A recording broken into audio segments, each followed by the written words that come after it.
Amrullah Saleh speaking to CNN News 18. Amrullah Saleh ji, namaste. Thank you very much for speaking to us. The Taliban were never under pressure in Pakistan. They used Pakistan as a support base. A single wrong political judgment humiliates a superpower like the United States. We are in control. We are on top of the situation.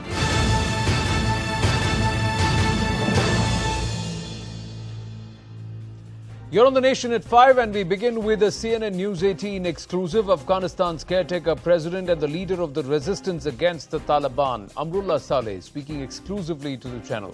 He has blamed Pakistan for Taliban's rise in Afghanistan and accused the United States of miscalculation with its sudden departure from the country.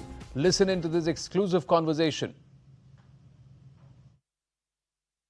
First up, let me ask you, did you expect the collapse of the Afghan state to happen in the manner that it did? And what is your impression of the manner in which the former President Ashraf Ghani left the country?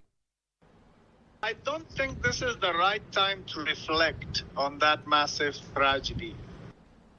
I appreciate that, Mr. Saleh. But let me ask you this then. Who do you blame for the Taliban's takeover of Afghanistan and why? And what do you think will be the ramifications of Taliban's Kabul takeover, both for Afghanistan and for the world at large? Do you see Afghanistan and are you apprehensive that Afghanistan could become the breeding ground for terror? It's very clear the Taliban were never under pressure in Pakistan. They used Pakistan as a support base. They were not having sanctuaries there. The whole of Pakistan was in the service of the Taliban. United States tried to incentivize the Pakistani cooperation to buy it. The more they paid, it more emboldened the Pakistanis to provide more services and more aid to the Taliban. So the issue of a nuclear state sponsoring terrorism and insurgency against our Western allies and the Afghan state was never addressed. The second reason is the Doha talks legitimized the Taliban. And the Taliban did not remain loyal to their words.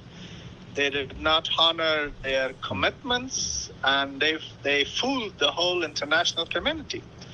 The purpose of the Doha office was to keep the international community divided, keep them hopeful for a peace process which did not exist, but they were investing on military conquest, and Pakistanis were backing them wholeheartedly, and it was an unwavered support. So that's reason 2.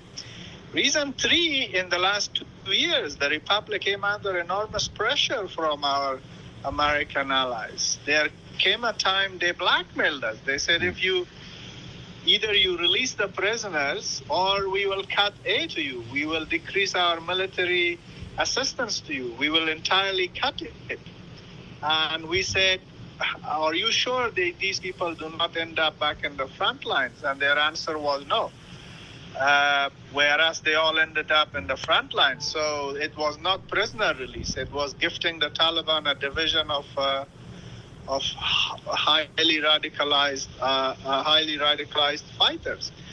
And the fourth reason is there were people in our government who were not aware of the situation, who were taking everything for granted. And they were landed politicians. Anyway, again, it's not the right time to focus on that. But we cannot confine it to these 4 reasons. There are numerous reasons which led to this tragedy. The bottom line is NATO is gone, U.S. military is gone, but the Afghan people are not gone, and the Afghan people cannot be evacuated. Kabul airport is tip of an iceberg. The country has sunk into a tragedy. Known terrorist groups have taken over Afghanistan. Today, for example, a money launderer who was facilitating transactions between Al-Qaeda sympathizers and the Taliban, has become chief of the Afghan governor of the Afghan Central Bank. Haqqanis are running Kabul, and needless to explain who the Haqqanis are. This is a shame, and this is a betrayal, and I don't want to be part of that shame. I don't want to be part of that betrayal. We will fight. We will fight until the enemy believes and comes to a conclusion that Afghanistan should remain Afghanistan and it should not become Talibanistan. And there are many in Afghanistan who salute that spirit, who endorse that spirit that you've just espoused, Mr. Saleh, because we saw that on display across Afghanistan on the 19th of August when they said that they will not compromise on the flag. But let me ask you this. What do you think of the American attitude and behavior during this entire episode? Their sudden departure and leaving so many arms, ammunition, huge tranches of cash, and now reports suggesting that all these arms and ammunition has been taken by Pakistan to Quetta. They are watching what they did on TV screens, and they are seeing how the world media is now dominated by negative anti-American headlines. United States is a civilization, it's a global power, it's the mightiest military power on earth, and we never wish them bad. But this shows a single wrong political judgment humiliates a superpower like the United States. It wasn't ever about the American military or about the American intelligence. It was the wrong judgment of the politicians, and I think they have started to pay the price for their wrong decision. Yes, and in hindsight, there is no doubt that there has been gross miscalculation on part of the U.S. as far as the Taliban threat and what they can do. But there has to be a certain amount of blame that has to be shouldered by the erstwhile government too. You were first vice president in the Ashraf Ghani administration. Why couldn't you, your officials, assess what was happening on the ground? If a superpower decides to go this way or that way, there's so little or nothing we could do to change their attitude or change their direction. I do accept that I have been a major player and I still continue to be a person of significance. But did we have any say in the U.S. decision? Did we have any say in the U.S. way of negotiations with the Taliban? No, because they did take note of what we were saying, but we did not manage to influence their decisions. What is happening in Afghanistan, we have been warning them of these type of consequences for 2 years, but we were ignored, and they are paying the price. Afghans are paying the heaviest price, and they are paying the price in terms of their reputation, their credibility, and the weight of their word, and the value of their words, and the value of their promises. This was a political decision. It was not military decision. It was not intelligence decision. We remain grateful to United States people, government, for all they did over the past 20 years. But this one political misjudgment has brought about this fiasco. It wasn't the Taliban who won this war. It was the lack of political will in Washington which led this scramble to happen. But there is also this aspect of Afghan will. Back in the 90s, the Valley of Five Lions or the Panjshir stood resolute. You stand resolute there along with Ahmad Massoud, leading an armed resistance even now against the Taliban. And there are those who are taking heart from your resistance, Mr. Saleh. But there are reports that the Taliban have now sent hundreds of fighters to the valley. What is the situation? Are you safe? It's perfect. We are in control. We are on top of the situation. I move around with minimum security. It's the people, and I mean this is an area which has an exceptional reputation. Yes, it does, Mr. Saleh, and we've seen those visuals, very heartening ones, where you're playing volleyball with some of your people, and you seem to be very, very comfortable in your skin. Thank you very, very much for speaking to us here at CNN News 18. There are many who are taking heart from the resistance that's coming in from Panjshir, led by you. Thank you for speaking to us, Mr. Saleh. That was a conversation we had here at CNN News 18, and it's credit to also our investigations editor Manoj Gupta for making that conversation and that interview happen. Key takeaways from what Amrullah Saleh tells CNN News 18. Most importantly, Pakistan used as a support base by the Taliban, not just as a sanctuary but as a support base. The world turned a blind eye to Pakistan's open backing to the Taliban. Thirdly, he's also called out the U.S. and he said that the U.S. made a lot of haste in trying to get out of Pakistan, get out of Afghanistan, and it was a miscalculation. If you can move forward. And then the next one, the war lost not on the ground but in the White House. So he talked about the political will. West guilty of legitimizing and boosting the Taliban. And he says that somebody who's a money launderer trying to facilitate transactions between Al-Qaeda and Taliban today is now controlling the Reserve Bank of Afghanistan, and now that should set the alarm bells ringing. Panjshir will inspire other pockets of resistance. That's what he believes. Pride of the flag. Let's try and go across to our guest joining us this evening on the Nation at 5 to break down what Amrullah Saleh had to say, and of course the geopolitical ramifications and how much blame does the US have to shoulder. Did they miscalculate? And will Pakistan we booked would be taken to task for their open support, or did they know all along? Ambassador Pinakaranjan Chakravarti is with us, former MEA Secretary. Good evening, sir. I have Major General Dhruv Katoch, also the Director, India Foundation, is also with us. And we also have Jonna Blank. Jonna Blank is a former policy advisor to President Joe Biden and also foreign policy expert at the National University of Singapore and RAND Corporation. Jonna Blank, thank you very much. I think we've interacted before and good to speak to you again. Let me ask you, do you agree with Amrullah Saleh or would you disagree with what he has told us here at CNN News 18?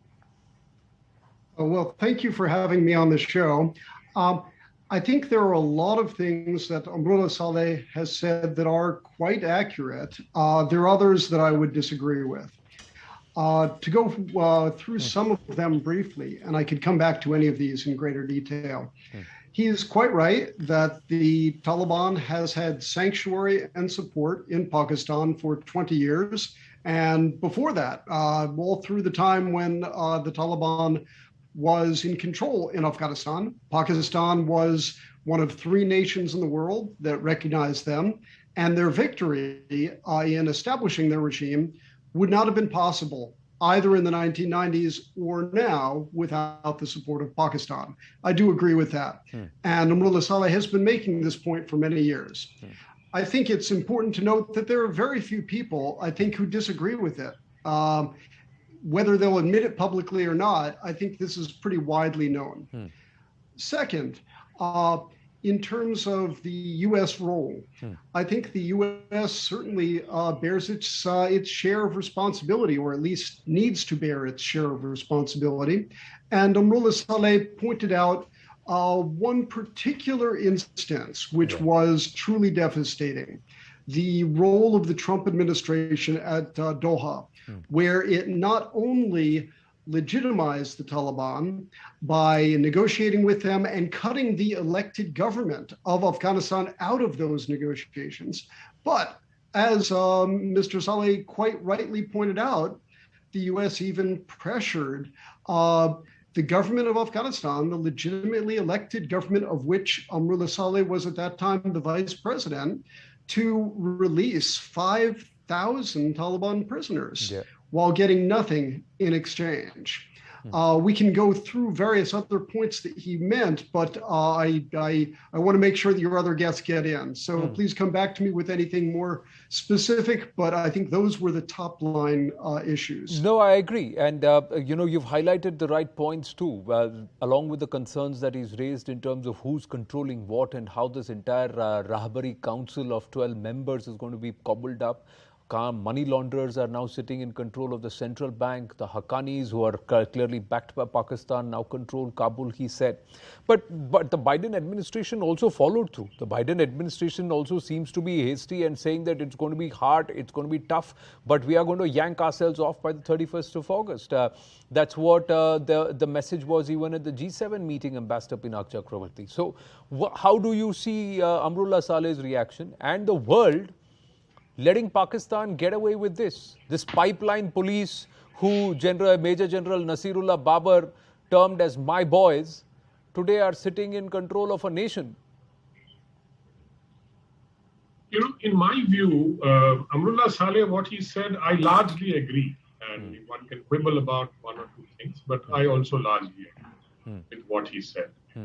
In fact, I think the war in Afghanistan was lost by America, not in Afghanistan, it was lost in Pakistan. I think that is the point that we have been missing all these years. Another point that I wish to make is that, okay, if the Trump administration made a mistake, and they did, by legitimizing the Taliban, what prevented the Biden administration from reversing them? This is the only thing that Biden has followed through of one of Trump's decisions. I think he's reversed a lot of other decisions, the Iran nuclear deal, which is still, of course, hanging in balance, the Paris climate change agreement, and several others. So this is what is, and I think I agree with Amrullah. This was a political disaster. I mean, this kind of a decision. How do you do that? I mean, when you know the consequences so well. And of course, I've already mentioned Pakistan. Pakistan has been given a free ride. Although some pressure has been applied from time to time for them to deliver, and they did deliver on a few things, so that the U.S.A. felt okay, Pakistan is cooperating, etc.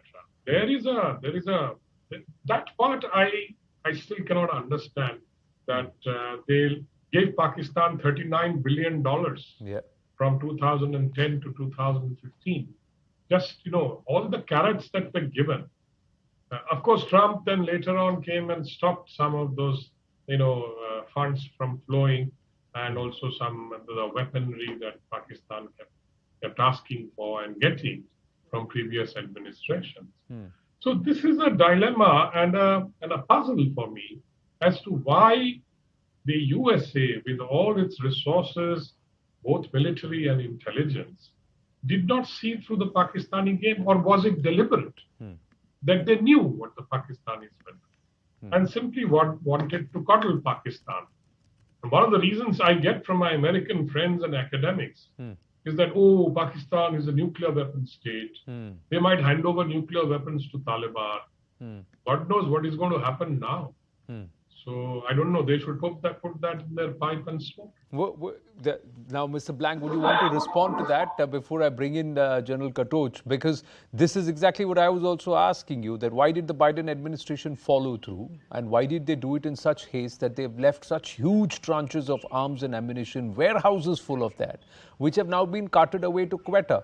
There is international reports which have shown that the Pakistanis are taking it all away, and there's room full of American dollars, $100 bills and stacks of it. We also have some visuals of the same. Why would they do it? Yes.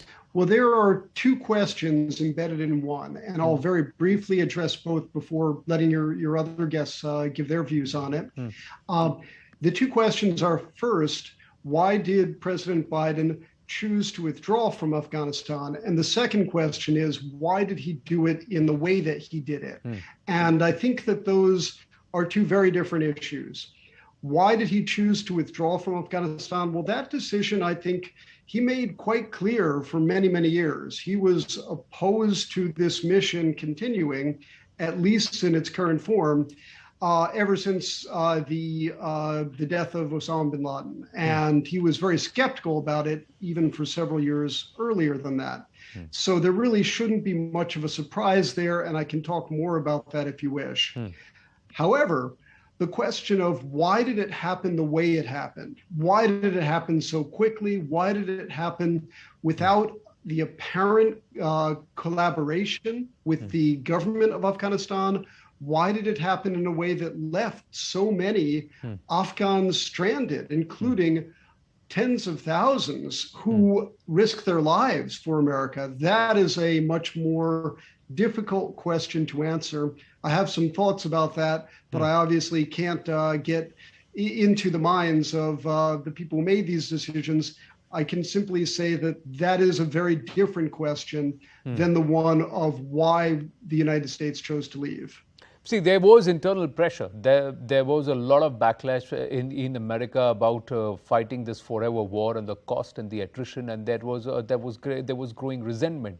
But you cannot leave a particular nation, an entire nation, in strife and cause such a huge humanitarian crisis and then seek to justify it, because it could have been planned. The exit could have been planned, and somewhere, General Katoch, it looks like everybody involved knew what the Pakistanis were up to. But they still let them go ahead and do what they did. And today Pakistan is claiming absolute alienation from America, as if it's blaming America for everything and saying we've created a new axis of power with China and Turkey. Thank you for having me on your show. These are the aspects which I think need a great deal of deliberation. And I totally agree with what Mr. Amrullah Saleh stated. Also with what Mr. Blank and what Mr. Pinaki Chakravarti have stated. Everything which has been stated is correct. I just want to give forth a few points. In my view, I think the problem really started with President Trump agreeing to the Doha Accord. That was the point. You see, you have given a terrorist organization legitimacy, and you kept out the Afghan government from the process. India has all along been stating that we want something which is Afghan-owned, Afghan-led. Now, when you take out the Afghan government and you have put in a terrorist organization to make a deal with, I think that was the first blunder. I don't think, in my personal view, getting out was the blunder. You see, getting out was not the problem at all. They could have got out without speaking to the Taliban. And if they had told the Afghan government, listen, you are the legitimate government, you will have to hold on and fight the Taliban because they will not accept it. Correct. Right? But we will leave in a process of time. The Afghans wouldn't have surrendered in the manner which they did. Number two, I think where the Americans, in my personal view, went wrong. You cannot fight a war in Afghanistan when the center of gravity is in Pakistan. Yeah. Now, this is what Mr. Chakravarti also stated, and I totally agree with him. I've been saying that for years. The root cause of the problem is in Pakistan, and that should have been addressed. Even now, it is not too late. If the Pakistanis are told very categorically that you will face the consequences, if the Americans tell them that we will impose sanctions and a no-fly zone over Pakistan, that government will kneel and they will adhere to whatever the deal has to be made. Now, the Americans still aren't doing it. The third question, we are talking about the Pakistani nuclear bombs. I think we've had enough of Pakistani nuclear blackmail. It is time the world called their bluff. If the world has to be destroyed, so be it, but Pakistan will be destroyed first. Enough of this nuclear blackmail. Blackmail, if you want to get blackmailed, then they will continue blackmailing you. It doesn't work that way. So we have to stand up to the blackmailers and tell them no. And that no has to be a very firm no. I'm not hearing that no from anywhere. My last point which I wish to make. I'm so glad that in Afghanistan there is one man who has actually stood up the way a leader should stand up. Their president, I think his behavior was disgraceful, and at some point of time, if it is possible, he must be tried for treason. I'm talking about the previous president, Ashraf Ghani, Mr. Amrullah Saleh. He is the one man who has stood up. He has behaved like a man. He has behaved like a king. He has behaved like a president. And I think this is something which gives great hope to others that, okay, at least in this entire political disaster, which has been created by a complete collapse of the Afghan political and military leadership, not by the Afghan army. Not by the Afghan army. It is the military leadership. They just surrendered meekly. But that is something which he has also said, that it is not because the forces didn't have the will to fight, but somewhere they got the instructions to drop their weapons and not to fight. The moment you try to legitimize and engage with... This is the point I wish to make. You see, the corps commanders, the 7 corps commanders, they had a duty. Right? Now, who gave them that orders? They must be very clear who gave them that orders. Correct. And if you have to fight the Taliban, then for God's sake, fight them. They would have won. See what Mr. Saleh has done. A small group, he's holding on in Panjshir.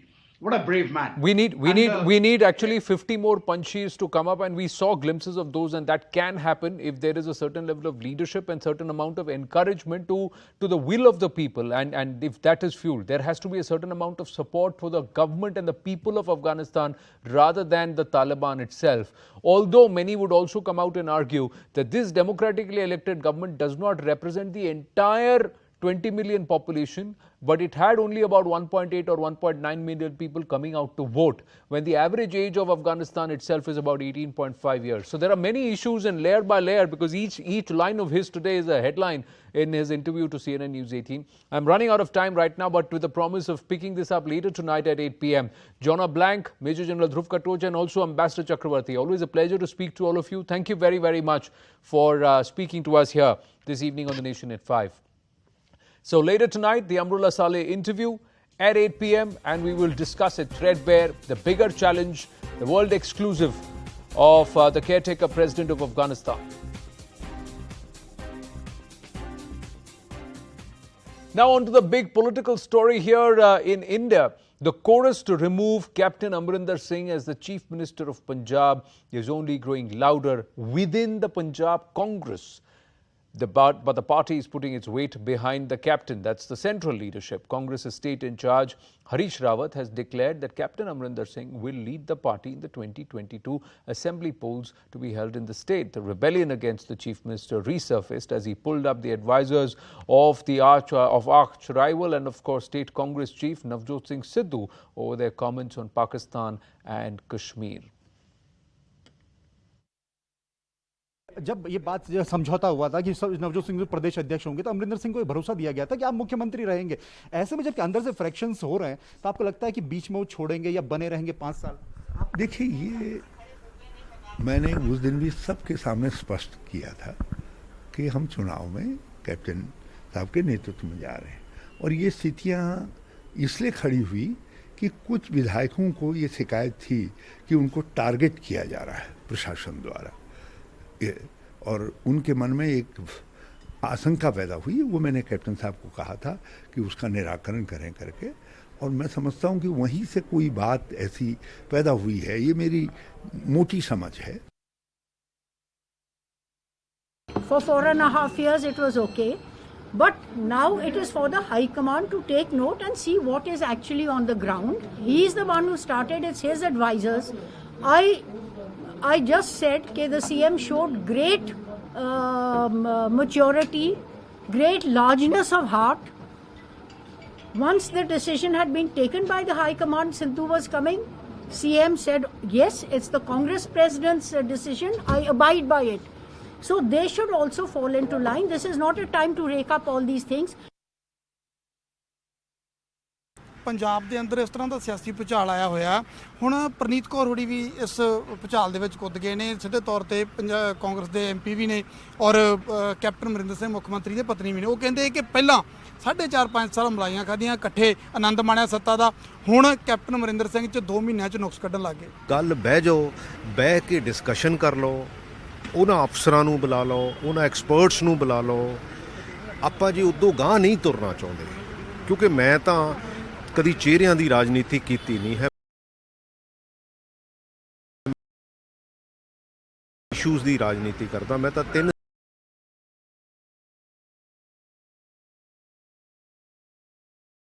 ਨੂੰ ਤੁਰ ਲਈਏ, ਫਿਰ ਚਿੱਠੀਆਂ ਲਿਖ ਕੇ, ਫਿਰ ਤੁਹਾਡੇ ਵਾਲੇ platform ਤੋਂ। ਮੈਂ ਅੱਜ ਵੀ ਕਹਿੰਦਾ, ਮੈਂ ਨਵਜੋਤ ਸਿੰਘ ਸਿੱਧੂ ਦੀ ਜਾਂ ਕੈਪਟਨ ਅਮਰਿੰਦਰ ਸਿੰਘ ਦੀ ਇਹ ਇਸ਼ੂ ਨਹੀਂ ਹੈਗਾ। ਇਹ ਇਸ਼ੂਜ਼ ਤਾਂ ਬੇਸਿਕਲੀ ਪੰਜਾਬ ਦੇ ਇਸ਼ੂਜ਼ ਹੈਗੇ ਆ। ਸਾਨੂੰ ਉਹਦੇ ਤੇ ਸੁਹਿਰਦਤਾ ਨਾਲ ਅੱਗੇ ਵਧਣ ਦੀ ਜ਼ਰੂਰਤ ਹੈ।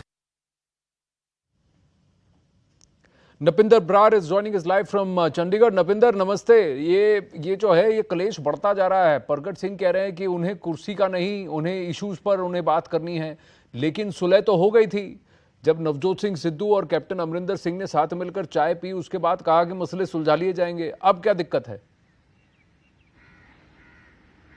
देखिए, पॉलिटिक्स ऐसी चीज़ है कि जिसकी शायद समझ कभी नहीं आ सकती। हर रोज़ पंजाब की पॉलिटिक्स तो अलग तरीके से बदलती है।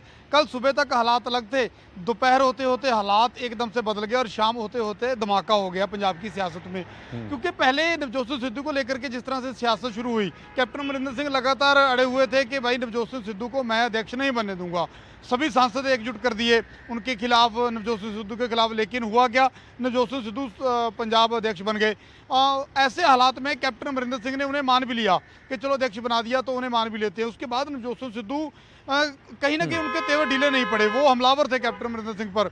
उसके बाद उनके एडवाइजर हैं जो, वो सीधे ही उन पर तल्ख टिप्पणियां करते हैं मुख्यमंत्री पर। लेकिन कल जो हालात पैदा हुए, सीधे तौर पर 40 के करीब दावा किया जा रहा था, लेकिन कल की मीटिंग में 32 विधायक और मंत्री थे, उन्होंने ऐलान कर दिया कि हमें कैप्टन अमरिंदर सिंह नहीं चाहिए।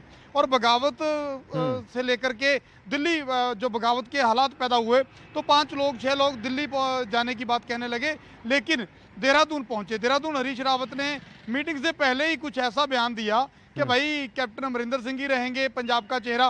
तो ऐसे में पहले ही अंदाजा हो गया था सुबह ही कि हालात बदल सकते हैं, और वही हुआ। दिल्ली जाने की बजाय वो वापस आ रहे हैं चंडीगढ़। लेकिन एक चीज और बड़ी अहम थी कि देखिए, इन्होंने दावा किया था कि 40 लोग हमारे साथ हैं, 80 के करीब लोग हैं, तो 40 इन्होंने कहा था कि हमारे साथ हैं। 40 में से कुछ लोग पहुंचे नहीं, 32 पहुंचे। 32 में से 7 ने कल शाम को ऐलान कर दिया कि भाई, जिनमें से राजा वड़िंग भी एक, अमरिंदर सिंह राजा वड़िंग एक बड़ा चेहरा है, उन्होंने कह दिया कि हम तो चाहते नहीं कि कैप्टन अमरिंदर सिंह को हटाया जाए। तो 7 रात हट गए। तो धीरे-धीरे जो है आज एक विधायक आज तो धीरे-धीरे जो है सब वापस कैप्टन अमरिंदर सिंह की तरफ आ रहे हैं, और कहीं ना कहीं कैप्टन अमरिंदर सिंह का पलड़ा फिर से भारी होता लग रहा है। नपिंदर, मेरे पास समय कम है, I just go across to Pallavi Ghosh, our senior editor politics, who's also there with us on the phone line. Pallavi, many say that the influence of Priyanka Vadra is very important, or was critical in getting Navjot Singh Sidhu elevated as PCC chief. But there were some promises or some assurances that were taken at that time. So has that all gone for a toss? Because Sidhu's advisor, Malvinder Mali, has made some very personal and caustic remarks and jibes at Captain Amrinder Singh. And not only that, his comments on Pakistan, something which can help the Pakistan narrative, has angered the Congress leadership also, and it's also angered obviously the captain. And Anand, why it's angering the Congress leadership is because it's now put them into a bit of a spot. BJP obviously has got an issue on a platter, and let's not forget the important election in Uttar Pradesh also coming up. And Congress has often been caught on the wrong foot as far as the nationalism debate is concerned. Right. The silence of the Gandhis and of the central leadership for more than 24 to 48 hours on Mali's comments, not even condemning it. And we tried yesterday repeatedly, Anand, to ask this question of the Congress media department, mum's the word. It is not helping the case of the Congress party, and which is why Sidhu's been asked to rein them in. But I think that damage has been done. And those who thought that the captain had taken a retreat and that his silence was a sign of the fact that he's accepted the situation, clearly his expertise, his experience, we can see the backroom negotiations have been going on, which is why that complete turnaround seems to be happening. And at this point of time, it seems to be a little edge in favor of the captain. Well, Pallavi, thank you for your inputs. Napinder Brar, thank you for your inputs. It's going to be yet another day in Punjab politics come Thursday, ladies and gentlemen. It's not dead and buried yet, although right now it seems like Captain Amrinder Singh has a handle on things and is firmly in control of that car, which has now got 2 drivers, Navjot Singh Sidhu and Captain Amrinder Singh. We're going to take a very short break here on the Nation at 5. Stay with us.